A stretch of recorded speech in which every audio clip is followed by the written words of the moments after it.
জার্মানির বনশর থেকে আপনাদের সঙ্গে আছে আমি খালেদ মহিউদ্দিন। দুর্নীতি নিয়ে কথা হচ্ছে। দুর্নীতির কারা, কারা জড়িত এবং কিছু নাম বেরিয়ে আসছে তাদের সাথে কারা জড়িত, সর্বোচ্চ পর্যায়ে এবং সর্বাত্মকভাবে সেই দুর্নীতির বিরুদ্ধে জিরো টলারেন্স আসলেই সম্ভব কিনা সেগুলি নিয়ে উঠছে নানা ধরনের কথা। সেই দুর্নীতি নিয়ে কথা বলতে এবং দুর্নীতির পেছনের কারণ নিয়ে কথা বলতে আজ আমাদের সঙ্গে রয়েছেন সাবেক শিল্পমন্ত্রী, বাংলাদেশের সাম্যবাদী দলের সাধারণ সম্পাদক জনাব দিলীপ বড়ুয়া। জনাব দিলীপ বড়ুয়া, আপনাকে আমাদের অনুষ্ঠানে স্বাগত জানাই। আপনি আমাদের সাথে যোগ দিয়েছেন, সেজন্য আমাদের কৃতজ্ঞতা জানবেন। আমাদের সঙ্গে আরো রয়েছেন বাংলাদেশ জাতীয় পার্টির চেয়ারম্যান জনাব আন্দালিব রহমান পার্থ। ব্যারিস্টার আন্দালিব রহমান পার্থ, আপনিও আপনার ব্যস্ত সময়ের মধ্যে থেকে আমাদের সময় দিয়েছেন, আপনি আমাদের কৃতজ্ঞতা জানবেন এবং শুভেচ্ছা রইল। আমি প্রথমেই জনাব দিলীপ বড়ুয়া আপনার কাছে যেতে চাই। জনাব দিলীপ বড়ুয়া, আমরা দুর্নীতি নিয়ে অনেক ধরনের কথা শুনছি, জানছি, বলছি। আপনি নিজেও বলেছেন 2023 সালের মানে আমরা যদি গুগলে আপনার নাম লিখি আমরা দেখব যে অসংখ্য কথা আপনি দুর্নীতির বিরুদ্ধে, মাদকের ক্ষেত্রে আরো অনেক রকমের অন্যায় এই সরকারের বিরুদ্ধে আপনি নানা সময় বলেছেন।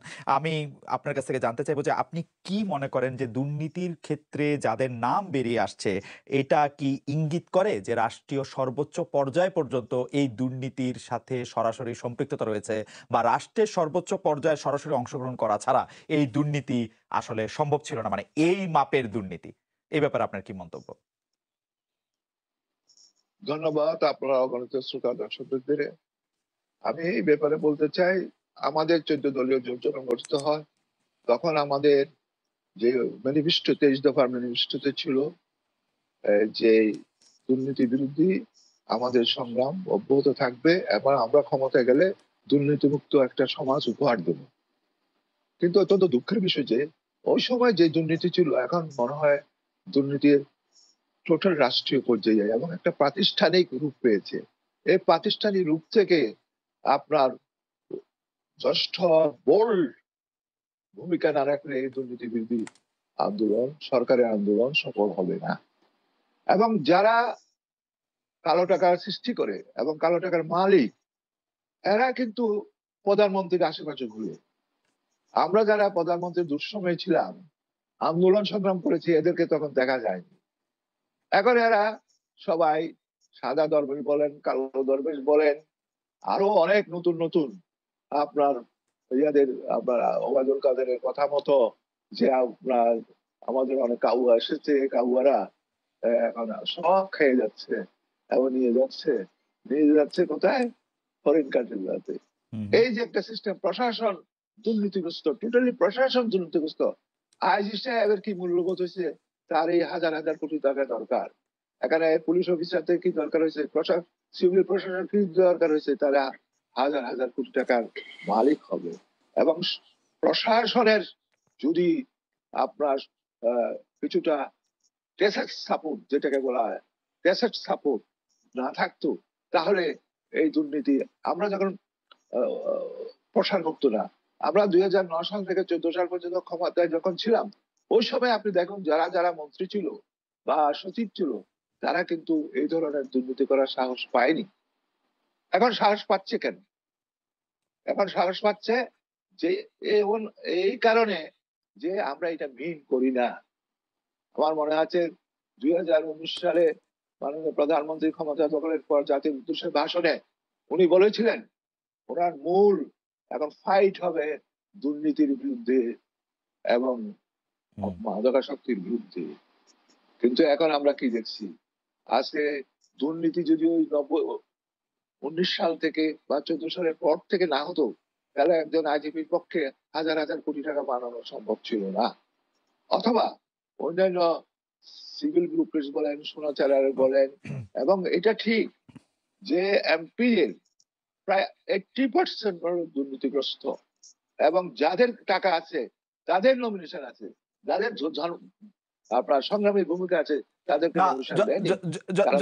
জনাব দিলীপ বড়ুয়া, আপনার কথা আমি বলতেছিলাম যে আপনি কিন্তু এই কথাগুলি খুব স্পষ্ট করে বলেন, পরিষ্কার করে বলেন, আজও স্পষ্ট করে বললেন, পরিষ্কার করে বললেন। কিন্তু আমাদের একটা প্রশ্ন হচ্ছে যে আপনি কিন্তু এর আগেও বলেছেন বর্তমান নির্বাচিত 80% এমপি চোরা কারবারে জড়িত বা দুর্নীতির সাথে জড়িত, সেরকম কথা কিন্তু আপনি বলেছেন।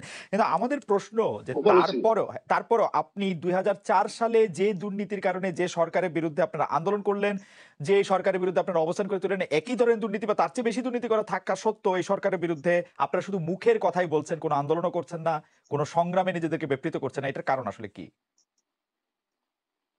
দুইটা কারণ আছে এটা। হুম। একটা কারণ হচ্ছে যে একটা জোট যখন হয় কতগুলো ইস্যু নিয়ে, এবং এই জোট যখন ভাঙে আবার কতগুলো ইস্যু নিয়ে।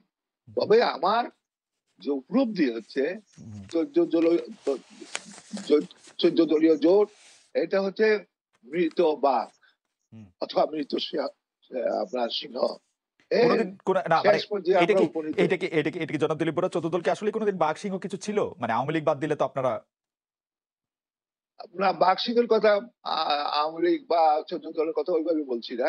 আচ্ছা। তার যে আন্দোলনের সূর্য ছিল, আন্দোলনের ডেমোক্রেটিক কমিটমেন্ট ছিল, আন্দোলনের একটা গুরুত্বপূর্ণ ভূমিকা ছিল। এই গুরুত্বপূর্ণ অনেক গণ আন্দোলন সৃষ্টি করেছে। এটা তো সত্য। হুম, তো কাজেই আমি এই অর্থে বলছি আরকি। তো হুম, এখন সেই জিনিসগুলা আপনার এখনো দুর্নীতি এটা অ্যাক্সিলারেট করছে অনেক বেশি। এর অবয়ব অনেক বেশি এবং বিভিন্ন ক্ষেত্রে দলীয় নেতা ৭ খুন মাপ।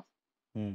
কিন্তু এই আমি যে সিচুয়েশন এবং রাইট। সরকার আমি আমি আমি এই প্রশ্নটা করছিলাম। আপনার কাছে আমি বিস্তারিত শুনবো যে কোন ২ টি কারণ আপনি ২ টি কারণের কথা বলছিলেন যে কেন এই সরকারের বিরুদ্ধে আপনারা সর্বাত্মক আন্দোলন করছেন না? আর সরকারকে আসলে লাল কার্ড দেখাচ্ছেন না? আমাদের আরেকটা ভয় আছে। সেই ভয় আছে যে প্রথমত ভয় আছে এই সরকারের অবর্তমানে যে সরকার আসবে হুম, হুম, সাকসেস হুম, অত বিএনপি বলে হুম। তো এরা আসলে আমাদের অনেকগুলো বেসিক জিনিস পরিবর্তন হয়ে যাবে ওকে। এবং এটার একটা আমার ভয় হচ্ছে হুম, এটা ইসলামিক রাষ্ট্রে রূপান্তরিত হবে, হুম। যেটা আমাদের কাম্য নয়। এটা একটা দিক। আ আ আ দ্বিতীয় দিক হচ্ছে না, জনাব দিলীপ বড়ুয়া একটু বুঝার জন্য। যে ধরেন যদি বাংলাদেশের বেশিরভাগ জনগণ যদি এই রাষ্ট্রকে ইসলামিক রাষ্ট্র করতে চায়, তাইলেও কি আমাদের উচিত যে এই রাষ্ট্রকে ইসলামিক রাষ্ট্র না হতে দেওয়ার ক্ষেত্রে ভূমিকা রাখা? না, প্রশ্নটা হচ্ছে যে আমরা প্রগতিশীল আন্দোলন করছি, হুম, অসাম্প্রদায়িক গণতান্ত্রিক বাংলাদেশ চাই। হুম, হুম, যারা চায় তারা অবশ্যই এবং তাদের যে আবার আহ, বিভিন্ন ধরনের হিংস্রতা, হুম, আপনি যখন এই যে বাংলা ভাইয়ের যে হিংস্রতা হুম, বা অন্যান্য যে আপনার মৌলবাদী শক্তির যে হিংস্রতা হুম, এবং আমাদের আহ, ইয়াতে আপনার 14 সালে সম্ভবত 14 সাল সেটা হুম, হলো যে হোলি আর্টিসানের যে ঘটনা ঘটানো হয়েছে, হুম। এই সমস্ত কারণে তাদের হিংস্রতা গুলাকে আমরা উপলব্ধি করেছি এবং তারা রাষ্ট্রীয় পর্যায়ে যখন ক্ষমতা পাবে তখন এই দেশের প্রগতিশীল আন্দোলনের আপনার আ টুটি চেপে ধরবে এবং তাদেরকে এক ধরনের হেয় প্রতিপন্ন করার জন্য সর্বাত্মক আমা চেষ্টা করবে। আমা আমা আমার এটা মনে হয় হলো যে একটা দিক। একটা দিক। আরেকটা যদি আপনি একটু দ্রুত বলেন তাহলে আমরা পরবর্তী মানে আমরা একটু ব্যারিস্টার পার্থের কাছে যেতে আচ্ছা, পারতাম যে আচ্ছা, জি। আচ্ছা। আর দ্রুত বলতেছি। হুম, আরেকটা হচ্ছে রাষ্ট্রীয় ইনস্টিটিউশন এখন সর্বক্ষেত্রে একেবারে কোর্ট কাছারি থেকে আরম্ভ করে বিভিন্ন পাবলিক সার্ভিস কমিশন আপনি দেখেন, হুম, আপনি বাংলাদেশ ব্যাংক দেখেন, এই যে স্পর্শকাতর ইনস্টিটিউশন গুলি পর্যন্ত আছে যে দুর্নীতিতে ছায়া হয়ে গেছে হুম, এবং এই দুর্নীতিতে যে জন পাবলিক সার্ভিস কমিশনের চেয়ারম্যান উনি জানবেন না বললো কি উনি পার পাবেন বা ওই সময় বাংলাদেশ ব্যাংকের গভর্নর উনি কি পার পাবেন রিয়েল সেন্সে এদের জ্ঞাতে বা অজ্ঞাতে হুম। হয়তো এটা সংঘটিত হতে পারে ওকে, এবং ওকে। অন্যান্য ইনস্টিটিউশনও এবং ঠিক আছে। সেনাবাহিনীর প্রধান আইজিপি হুম, এগুলো হুম। যে হয়েছে এটা রাষ্ট্রীয় পৃষ্ঠপোষকতা ছাড়া সম্ভব নয়। ওকে। সেজন্য এই আপনার হলো এ আমার এ দুটা এ কথা। এ এই ভয় থেকে আপনি আওয়ামী লীগ সাপোর্ট করছেন। আমরা একটু ব্যারিস্টার আন্দালিব রহমান পাত্রের কাছে আসি। ব্যারিস্টার আন্দালিব রহমান পাত্র যেহেতু একটা খুবই গুরুত্বপূর্ণ ব্যাপারে জনাব দিলীপ বড়ুয়া একটা মন্তব্য করেছেন। এই বিষয়ে যদি আপনি মন্তব্য কিছু করতে চান, নইলে আমি প্রশ্ন করতে পারি আপনার জন্য যে আমার প্রশ্ন ছিল। আপনি একটু মন্তব্য করে নিতে পারেন। না আপনি আচ্ছা, প্রশ্ন করেন আচ্ছা, তারপর আমি একসাথেই কথা বলছি। আচ্ছা, অসুবিধা নেই। আমার প্রশ্নটা হচ্ছে যে আপনার কাছে কি মনে হয় যে আমরা আসলে দুর্নীতির বিরুদ্ধে যে খবরগুলি সামনে আসতে দেখি এবং অনেকগুলি মানে আমার চোখে পড়েছে অনেকগুলি গণমাধ্যম প্রায় হুবহু ধরনের খবর ছাপিয়েছে। আমার কাছে মনে হয় যে তাদের খবর পাওয়ার উৎসটাও প্রায় একই ধরনের। আপনার কাছে কি মনে হয় যে সরকার আসলে এই খবরগুলি হোক সেটার জন্য এক ধরনের উপযুক্ত পরিবেশ সৃষ্টি করছে, পিক অ্যান্ড চুজ করছে কার বিরুদ্ধে নিউজ করা যাবে, যাবে না সেটার ক্ষেত্রে একটা গুরুত্বপূর্ণ ভূমিকা রাখছে? অথবা আমি যদি প্রশ্নটা এইভাবেও করি যে সরকার তো জানতো যদি এই পুলিশের শীর্ষ পদে থাকা একজনের বিরুদ্ধে যদি এই পরিমাণ দুর্নীতির খবর ছাপা হয় তাহলে সেটা সরকারের উপরে এসে পড়বে, তাও সরকার এটি যে করতে দিচ্ছে, এটা কি আপনার আপনার কি মনে হয় যে সরকার আসলে এটা কেন করতে দিচ্ছে? এতে সরকারের কি লাভ? আপনার কাছে কি মনে হয় না যে আওয়ামী লীগ সরকারের সময় কেউ দুর্নীতি করলে, যেটা আওয়ামী লীগ দাবি করে যে তাদের সময় যদি কেউ দুর্নীতি করে তারা কেউ পার পায় না, তাদেরকে শাস্তির সম্মুখীন হতেই হয়। এই আওয়ামী লীগের যে ন্যারেটিভটা সেটা আসলে কিছুটা হলেও সত্য। যে কারণ আমরা দেখতে পাচ্ছি যে আসলে আ দুর্নীতিগ্রস্তদের বিরুদ্ধে বিভিন্ন ব্যবস্থা নেওয়া হচ্ছে। আপনার মন্তব্য একটু আমরা শুনতে চাই। ধন্যবাদ খালেদ, ধন্যবাদ। আমি প্রথমে দিলীপ ভাইয়ের একটা কথা নিয়ে আসি, যেখানে ইসলামিক রাষ্ট্রের কথা দিলীপ ভাই একটু কথা বললো। আমি একটু কারেক্ট করি না, ইসলামিক রাষ্ট্র কোনোভাবেও না জামাত ইসলামী বা বাংলা ভাই রিপ্রেজেন্ট করেন। সো বাংলা ভাই কি কর্মকাণ্ড করেছে বা জামাত ইসলামী কি করেছে সেটা দিয়ে বা হেফাজতে সেটা দিয়ে আপনি ইসলামিক রাষ্ট্রকে কোনোভাবে আন্ডারমাইন করতে পারেন না, because they are not the ambassadors of Islamic রাষ্ট্র। ইসলামিক রাষ্ট্র এবং ভালো ইসলামিক নেতা পাওয়ার মতো আমার ব্যক্তিগত ধারণা যে এত ভালো কপাল মনে হয় আমাদের নাই। হ্যাঁ, বিকজ এটা আল্লাহর নিয়ম।